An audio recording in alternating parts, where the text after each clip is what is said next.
Assalamualaikum warahmatullahi wabarakatuh. Alhamdulillah, bertemu lagi kita di dalam channel saya, Saufiq Al-Faraki. Jadi pada kali ini saya nak review sikit tentang satu video yang saya telah beri kepada MS Studios yang berkaitan dengan penyakit Kenan. Nak tahu apa dia?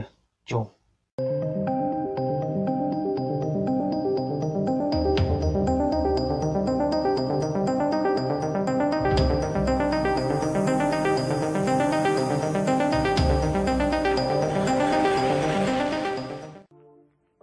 Terutama sekali saya ingin mengucapkan ribuan terima kasih kepada MS Studios kerana memberi saya ruang dan peluang untuk berkongsi ilmu di satu platform yang bagus kepada kita semua, kerana di dalam MS Studios itu menghimpunkan pelbagai jenis-jenis ilmu dan saya pun tidak sangka sebab ramai yang suruh saya share ilmu di MS Studios dan saya cuba nasib.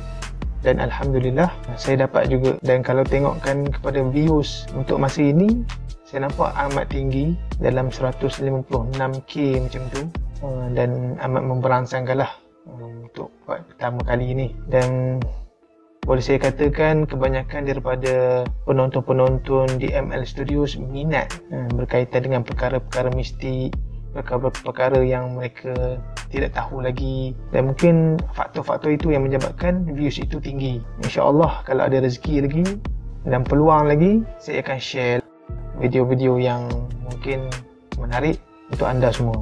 Baik, saya nak review sikit tentang video penyakit Kenan ni. Sebab apabila saya membaca komen-komen tu, banyaklah yang positif dan yang negatif. Dan bagi saya perlu memberi sedikit penjelasan lah. Sebab kalau ikutkan durasi video tu tak lama, dalam 4 minit lebih. Jadi banyak perkara yang saya tak dapat nak explain dengan lebih lagi, dan mungkin ada part-part yang tertentu tidak dimasukkan. Sebab itu termasuk dalam syarat-syarat lah MS Studio supaya video tu tak lebih daripada 5 ke 7 minit macam tu. Dan saya dah ada tengok lah senarai-senarai daripada komen-komen tu, tersenyum juga lah kan, tergelak mata. Dan orang kata mungkin ada kesilapan lah, kesilapan yang saya buat tu saya sebut kecacatan. Itu yang menjadi, orang kata, bualan orang ramai. Sebenarnya kecacatan, tapi mungkin saya tak perasan benda tu sebab saya kejar masa. Nak cakap tu kejar masa, jadi saya tak perasan benda tu saya sebut silap. Memang itu kesilapan lah sebenarnya, tapi apa-apa pun saya nak ucapkan terima kasih kerana anda fokus kepada apa yang saya cakap tu. Nak tengok apa kesilapan. Saya tahu di ML Studios ni, seseorang speaker tu kena tahan lah. Kena tahan komen negatif. Biasalah, setiap netizen ni dia ada pendapat masing-masing. Dan apa yang boleh saya katakan di sini, apa-apa sahaja perkongsian ilmu di ML Studios ini adalah sekadar ilmu sahaja. Dan jangan ada yang berasa kecil hati, yang berasa tak puas hati, yang berasa benda ni tak patut di-share, tak patut dikongsi. Jangan berasa macam tu, sebab apa sahaja yang dikongsi di ML Studios ini adalah ilmu yang perlu kita ketahui. Kita raikan sahaja. Mungkin ada sesetengah perkara yang kita tidak setuju. Kita ada pendapat sendiri, kita ada pengalaman sendiri. Apa-apa pun kalau ianya berkaitan dengan agama, lebih baik kita merujuk kepada ustaz-ustaz yang bertauliah. Jangan merujuk kepada media sosial semata-mata. Kita kena ada rujukan kita. Dan apa yang saya kongsi ini berdasarkan kepada rujukan buku yang saya baca dan apa yang saya belajar melalui ilmu perubatan Islam. Dan juga saya merujuk kepada tesis-tesis, kajian-kajian orang yang mengkaji tentang penyakit Kenan ini. Ada. Mungkin insyaAllah dalam video kali ini saya nak tambah sikit, nak beri kefahaman kepada anda semua berkaitan dengan penyakit Kenan ini. Kenan, mistik atau saintifik, ianya satu penyakit. Pada permulaan video tu saya dah explain tentang maksud Kenan ini apa. Ianya merupakan satu kecelakaan, sama ada ianya berbentuk satu penyakit ataupun kecacatan kepada bayi yang baru dilahirkan. Apa yang saya mention di sini, bayi yang baru dilahirkan akibat daripada perbuatan menzalimi haiwan oleh ibu bapa bayi tersebut semasa masih lagi dalam kandungan. Apa yang saya nak katakan di sini, ianya adalah istilah. Kenan ini adalah istilah orang Melayu. Kalau dari segi saintifik, tak ada. Dari segi sudut Islam, tak ada. Ini orang Melayu. Okey, jelas. Dan yang keduanya, saya katakan ayah yang memburu, menembak haiwan ataupun membunuh ular akan memberi kesan kepada bayi itu seperti badannya akan mengalami satu tumpukan berupa tembakan peluru semasa dilahirkan, ataupun bayi itu akan menyusur seperti ular, dia tak boleh berjalan. Dan ada juga yang mengatakan ibu yang tidak mendapat makanan ataupun mengidam sesuatu makanan sehingga ia melahirkan anaknya, menyebabkan anaknya meleleh air liur. Dan juga yang dikatakan ibu yang sentiasa bersedih akan menyebabkan anak yang dilahirkan itu pun akan sentiasa sedih dan tidak aktif.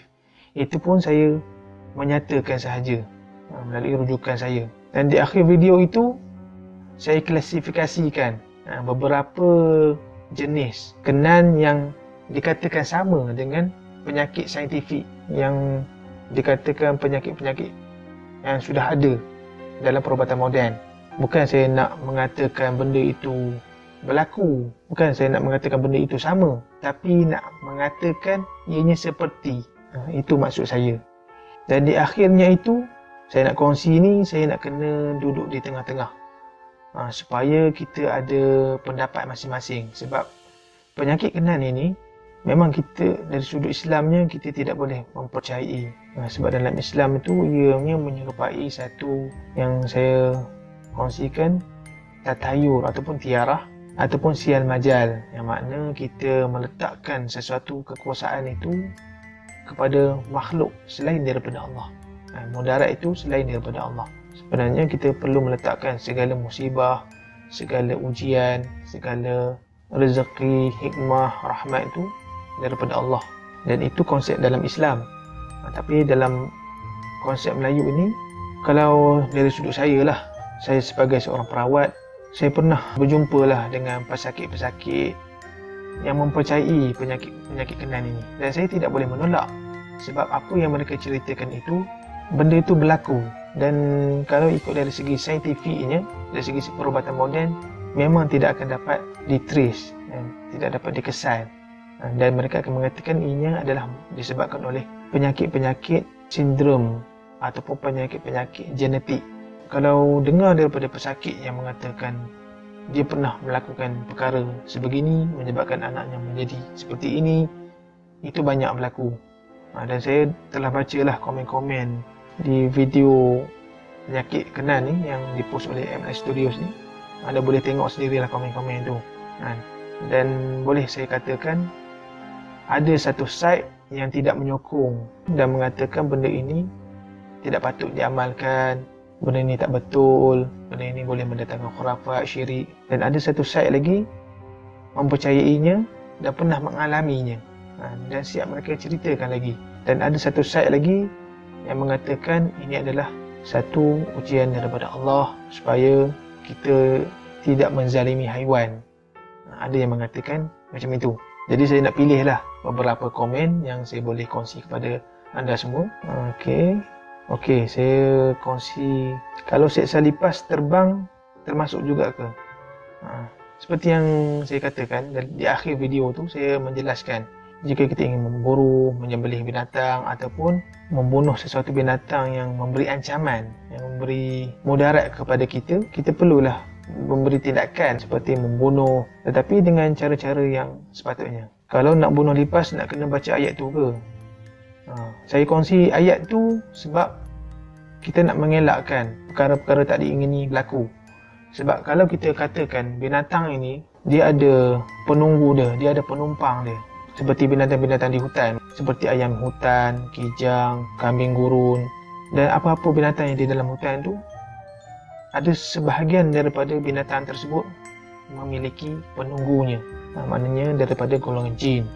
Dan kita khawatir apabila kita memburu, kita membunuh dengan niat tujuan yang saja-saja, suka-suka, dan mungkin pada ketika itu isteri kita mengandung.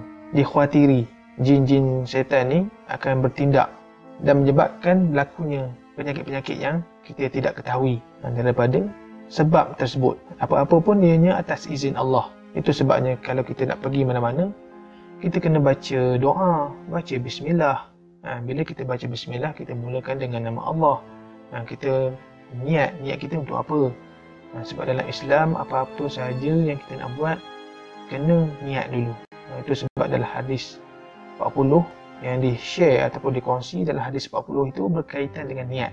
Innamal a'malu binniyat. Sesungguhnya segala amal perbuatan itu bergantung kepada niat kita. Sebab itu apa-apa sahaja kita niat kerana Allah. Ya Allah, aku nak memburu. Ya Allah, aku nak bunuh binatang ni. Sebab apa? Sebab dia kacau saya. Ataupun dia membedaratkan saya, memberi ancaman. Contoh macam berbisa, bunuh. Tapi jangan seksa, bunuh terus. InsyaAllah yakin, tawakal kepada Allah, benda itu tak memberi mudarat. Sebab kita dah meminta kepada Allah. Jadi kita sebagai orang Islam terutamanya, kita dituntut untuk melakukan kebaikan kepada semua makhluk. Tak kiralah manusia, binatang. Seperti mana sabda Rasulullah SAW yang berbunyi, sesungguhnya Allah telah mewajibkan berbuat ihsan kepada setiap sesuatu. Riwayat Muslim. Jadi hadis ini menerangkan tuntutan kita sebagai orang Islam ni berbuat ihsan, berbuat kebaikan. Bukan saja kepada manusia, kepada haiwan. Bahkan masa nak sembelih haiwan pun kita kena berbuat ihsan. Kena baca doa dia, baca bismillah. Sembelih itu kalau boleh pisau yang tajam, jangan pisau yang tumpul, dia boleh seksa binatang tu. Sebab ada satu cerita, seorang perempuan ni dia tidak mengandung, dah kahwin sampai 2-3 tahun tak dapat mengandung. Dan pada suatu ketika dia membela seekor kucing. Dia minat lah bela kucing. Dia belai kucing tu elok-elok. Dia bagi kucing tu makan sampai kucing tu sihat, gemuk, gebu. Dan pada satu ketika tu isteri dia mengandung. Kita tak tahu, mungkin di dalam haiwan yang kita pelihara itu ada rezeki dia, ada rahmat dia yang Allah bagi. Sebab kita berbuat baik kepada haiwan. Disebabkan itu di dalam Al-Quran pun dah banyak sebut tentang haiwan-haiwan ini yang mempunyai manfaat, kelebihan, ujian, hikmah. Okey, saya nak teruskan membaca komen. Saya nak share sikit. Sebagai pelajar medik, saya terkejut tengok ada penyakit genetik, defect yang sangat common juga dikaitkan dengan kenan. Seperti cleft palate, cleft lip, maknanya yang sumbing tu. Tak sepatutnya dikaitkan dengan kenan ikan. Betapa ramainya ibu bapa yang mempunyai anak cleft lip, cleft palate kat dunia ni. Takkan semua menzalimi ikan. Ini boleh mendatangkan malu dan fitnah kepada pihak keluarga jika orang beranggapan ia adalah kenan. Na'udzubillah. Minta IML Studios panggil pediatrics doktor untuk bagi keterangan dari sudut saintifik pula. Okey, ni pelajar medik. Dia kongsi, dia kata benda ni tak patut dikongsi oleh ML Studios. Yang boleh mendatangkan malu dan fitnah. Okey, apa yang boleh saya katakan di sini? Kenan ini merupakan satu penyakit yang telah berlega-lega di dalam masyarakat kita. Kita tak boleh nak elak. Jadi disebabkan itu, saya share lah berkaitan dengan kenan ini supaya ada penjelasan. Tapi mungkin video yang saya share itu mungkin tak cukup penjelasannya. Dan apa yang saya boleh katakan sini, ianya satu ilmu yang perlu diketahui oleh semua orang. Saya tidak menggalakkan untuk mempercayainya. Dan ianya perlu anda tahu dan fikir sendiri dan cari rujukan. Tanya ustaz apa yang sebetulnya. Dan yang last tu dia kata jemput doktor pediatrics untuk bagi keterangan dari sudut saintifik. Itu saya sokong.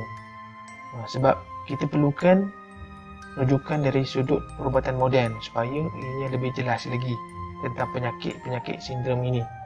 Okay, saya nak share sikit lagi. Ayah aku suka memancing. Masa mama aku mengandung pun dia memancing. Lepas tu keluar adik aku sumbing. Atuk aku kata tu sebab ayah aku suka mancing ikan. Dia kata macam terkenan. But it's not about terkenan. But it's about kuasa Allah. Tapi aku nak cakap juga, please jangan sesekali aniaya haiwan. Setiap apa yang kita buat pasti akan ada balasan. Ini yang berlaku kepada Fiqa Ramli. Sebab saya tak boleh nak kata tidak. Sebab itu yang berlaku pada keluarganya, kepada diri dia. Jadi apa yang saya boleh katakan, benda ini adalah pengalaman masing-masing. Ini daripada Syahirah Syarum. Macam kes abang saya pula, masa mak saya mengandungkan dia, ayah saya tidak sengaja terlanggar lembu betina yang sedang mengandung sehingga kakinya patah. Bila abang saya lahir, mak saya perasan kaki kiri abang saya terkeluar sedikit dari sendi. Kaki kanan elok. Bila berjalan, langkah kaki kanan nampak kemas, tapi langkah kaki kiri nampak kengkang. Ayah dan mak saya teringat kejadian itu dan buat solat taubat. Ini pun sama juga. Dan maknanya ada yang berlaku.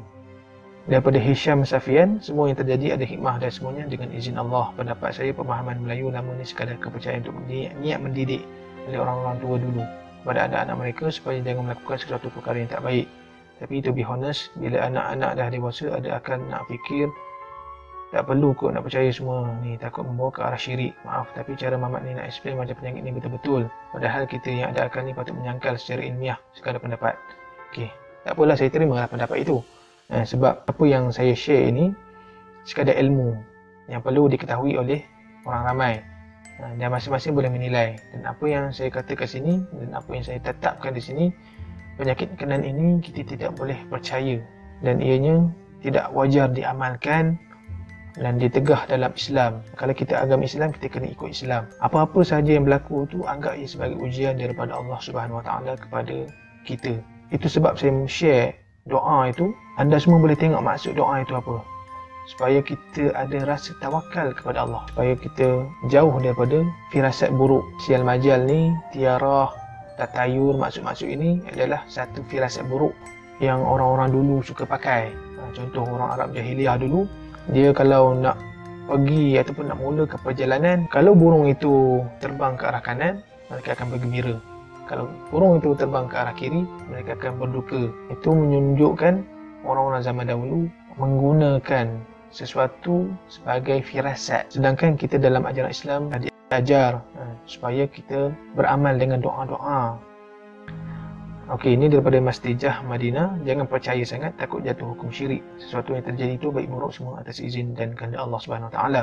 Semoga akidah kita tidak terpesong. Daripada Nun Nahzan, anggap jelah itu ujian Allah. Kita tak boleh salahkan parent juga. Jangan seksa binatang tu dah betul. Patut menyangkal secara ilmiah sekadar pendapat. Okey. Ini daripada Mira Fauzi. Okey, ini last. Kenan is real. Sebab masa saya dalam kandungan ibu saya, abah saya tak sengaja tergunting telinga kucing belah kanan. Tak sure tergunting atau terpotong. But yang pasti abah saya tak sengaja buat benda tu. Dan bila saya keluar, ibu saya lahirkan saya, cuping telinga kanan saya terbelah macam telinga kucing hari itu. Until now, cuping telinga saya masih belah. Dulu ibu saya cakap, doktor ada tanya nak sambung atau tak. Tapi ibu decide tak naklah sambung sebab nampak unik telinga saya ni. Tapi Alhamdulillah, tak ada orang perasan pun sebab pakai tudung kan. Yang tak ketara sangat terbelah dia. Nampak tu. Apa-apa pun, kalau anda semua nak baca lagi komen-komen tu, bacalah kan. Seronok tengok baca. Seronok tengok orang komen-komen macam-macam kan. Oleh sebabkan itu, dalam Islam itu mudah. Kita kalau nak mulakan sesuatu, baca doa. Niat yang betul. InsyaAllah apa sahaja yang kita buat itu, kalau kerana Allah, InsyaAllah ada keberkatan, ada rahmatnya, ada perlindungannya daripada Allah. Jadi apa yang saya boleh katakan di sini, hasil daripada rujukan saya, kenan ini memang ada dan benar-benar berlaku mengikut kepada pengalaman yang saya alami. Tetapi ianya tidak boleh dikaitkan dengan melanggar pantang larang, membunuh atau menyeksa binatang dan sebagainya. Ianya merupakan satu sunnatullah, ketetapan yang Allah takdirkan dan boleh berlaku kepada sesiapa sahaja yang dikehendaki. Dan kita kena terimanya ini sebagai ujian. Dan jangan terhimpit dengan amalan-amalan khurafat, amalan-amalan yang boleh mendatangkan syirik kepada Allah. Moga-moga kita terhindar daripada keadaan tersebut. Itu saja review saya tentang video penyakit kenan ini. Moga-moga adalah sedikit penjelasan.